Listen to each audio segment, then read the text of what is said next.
जो धनुष को तोड़ा, जानकी जी रंगभूमि में पहुंच गई सहेलियों के साथ। तुलसी बाबा ने लिखा रामायण में,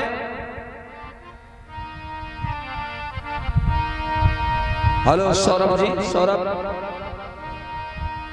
के रंग भूमि जब सिया पगुधारी और देखे मोहि सकल नर नारी।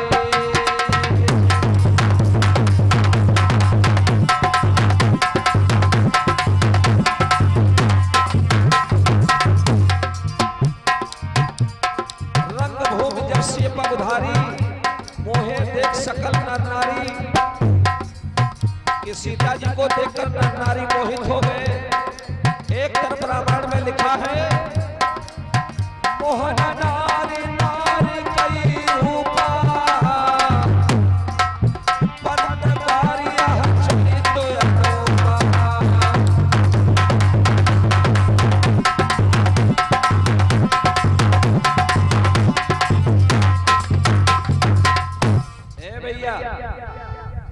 मोहन नारी नारी के रूपा, पन्नगारिया चरित अनुपा।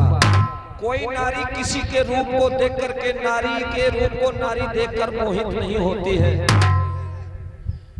कोई भी कितनी सुंदर हो और दूसरी से कह दो कि देखो ये कैसी है, कहो कि बहुरिया आ जाए और देखन जाइए और लौट के आवे, उनसे पूछो का है कैसी बहुरिया, हाँ है वो ठीक, लेकिन कुछ नाक टेढ़ी है, यानी कमी जरूर निकाल देते हैं। और दूसरी देखन गई, पूछन का है जी जी बहुरिया देखिए फलानी के कैसी बहुरिया, हाँ ठीक है लेकिन कुछ तिरछा जाता था, यानी कमी जरूर ढूंढे। तो नारी के रूप को देखकर नारी मोहित नहीं होती। और फिर तुलसी बाबा ने रामायण में लिखा कि रंग भूमि जब सिय पगुधारी, मोहे देख सकल नर नारी। कौन भाव तुलसी के आवा, जो तुलसी ने कलम चलावा। भोले बाबा बता रहे पार्वती जी को कि पगुधारी नाम है राम का, इसलिए राम को देख करके नारियां मोहित जनकपुर की, और सीता को देख करके राजा लोग मोहित हो रहे हैं। पगुधारी राम आए। पगुधारी नाम कब से पड़ा?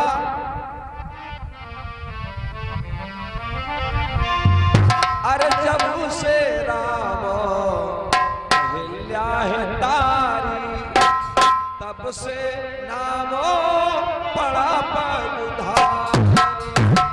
जब से राम अहिल्या तारी, तब से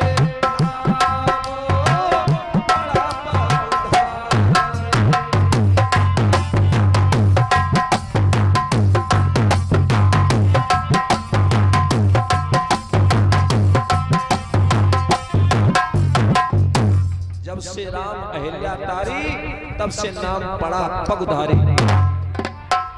राम ने धनुष को तोड़ दिया, सीता की सहेलियां कहां लगी किया, अब जयमाल पहना। और सीता की उम्र 6.5 वर्ष की, राम 14.5 साल के बड़े हटे। अब कैसे जयमाला डाले? तो सहेलियां कहती, अरे जी तन को उछकी जाओ, तन को उछकी जाओ, जल्दी डालो। तो उचिक उचिक रह जाती और जयमाल नहीं पड़ रही। राम जी सोच रहे हैं कि हम झुके कैसे, नारी के आगे झुक जाएंगे तो दुनिया वाले यही कहेंगे राम जी जब झुके थे तो हमारी कौन सी बड़ी बात। आगे कहो लोग अपने कंधे पर बैठा रहे घूमे। तो राम जी नहीं झुके। सहेलियां कहती थोड़ा और उछक जाओ। एक कहां लगी तुम नाई डारी पहुंचती, आवाज जो कहूं हमारी उम्र मिला होते, अब हमार तो भाई ही नहीं, और जो कहूं हमार ऐसे होते तो यहाँ कई कुलिंचम और मिनटम पहरा दे जयमाला। बड़ी बात ठीक रहा है। कहां लगी हमारी आज दांव होते तो मिनटम इनके हम पहरे ही दे। तो सीता जी बोली, अरे कैसे पहनी पहना मैं, वो बड़े हैं हम हैं छोटी, वो बड़े हैं हम हैं छोटी, कैसे हार गले में डाल।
कि सम्मुख सिया के घर शीश हम अपनी सभा में झुकाएंगे तो होगी हंसी मेरी सभी बदनामी खूब उड़ाएंगे। अब खड़े सोच रहे दोनों ये कौन मुसीबत डाले। तो लक्ष्मण जी को इशारा किया सीता जी ने, ए भैया देवर, ए भैया देवर, अब तुम्हारा ही केवल सहारा है। तुम्हारी भाभी मझधार में फंस गई है, भाभी के नाव को पार लगाओ। लक्ष्मण जी दौड़े और दौड़कर राम जी के चरणों पे शीश अपना रख दिया। अब सीता की सहेलियां रहे, सीता जी से कहने लगी, राम जी लागे लक्ष्मण को उठावे, सहेलियां कहने लगी अब जिया लगे हैं मारो दांव। तो मिनटों सीता जी ने हार पहना दिया। देवताओं ने फूलों की बरसात की। बोलिए श्यामत रामचंद्र भगवान की। गले में जयमाला जानकी जी ने डाल दी है। सीता जी राम को पाकर के बहुत ही प्रसन्न होती हैं। मेरे बंधुओं देखो, ये मेल की शादी ब्रह्म और शक्ति का मिलन हो गया है। ब्रह्म शक्ति का मिलन, बड़ी खुशी की बात। आज जो राम ने धनुष तोड़ा है, पास ढकवा की पावन धरती में कथा चल रही है।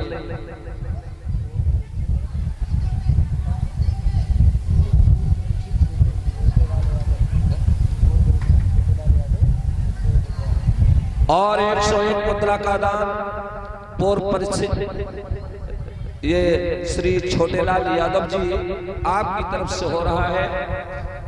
भगवान तुम्हें सदैव सुखी बना रखें। बहुत बहुत धन्यवाद, साधुवाद। तो जब सीता जी ने जयमाल डाल दी, पत्र जाता है अयोध्या को, अवध से बारात आती है और धूमधाम के साथ में जनकपुर में राम जी का विवाह होता है। राम जी का विवाह हुआ, बारात आई, लगन से 39 दिन पहले 35 दिन बाद तक टिकी। उस समय ये नहीं मालूम पड़ रहा था कि जनक का मकान कौन है। पूरे जनकपुर में सबके द्वारे चौपुरोही कलश रखे हैं। अरे सज गए देहरी द्वार, रंगीले राम ब्याहन को आए। सज गए देहरी द्वार, रंगीले राम ब्याहन को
जनकपुर में एक उत्सव मनाया जा रहा है। अरे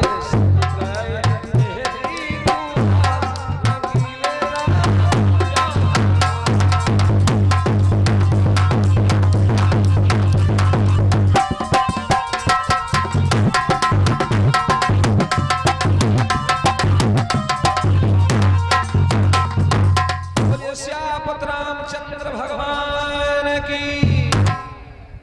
द्वार चार जब हुआ तो 4 लोगों ने द्वार 4 किया और तभी से चला है द्वार 4। कौन 4 लोग? राम लक्ष्मण भरत शत्रुघ्न जनकपुर में। बाकी सब भोजन करने में जौनार कर रहे हैं। 4 लोगों ने किया द्वार 4, तब से पड़ गया नाम द्वार 4। अरे बैठे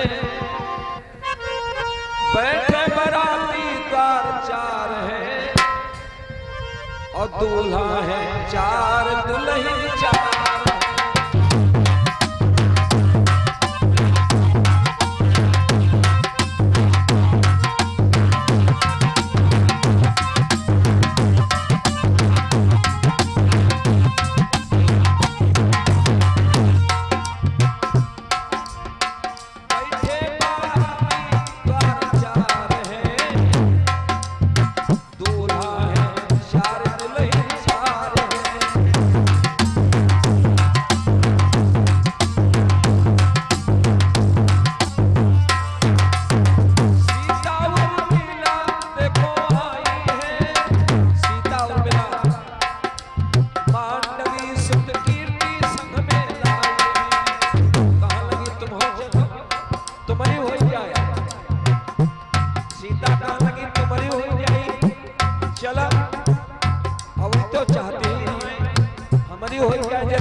दूल्हा है 4 दुल्हन 4 है सीता उर्मिला मांडवी सिद्धकीर्ति। चारों भाइयों को विवाह हुआ जनकपुर में और जितने अन्य ब्याहे आए थे जनक ने सबके विवाह कर दिए। इतनी लड़कियां थी जनकपुर में, सबके हो गए। कुछ ब्याही कुछ संग पनारी और अवध में लाए के भावरे दारी।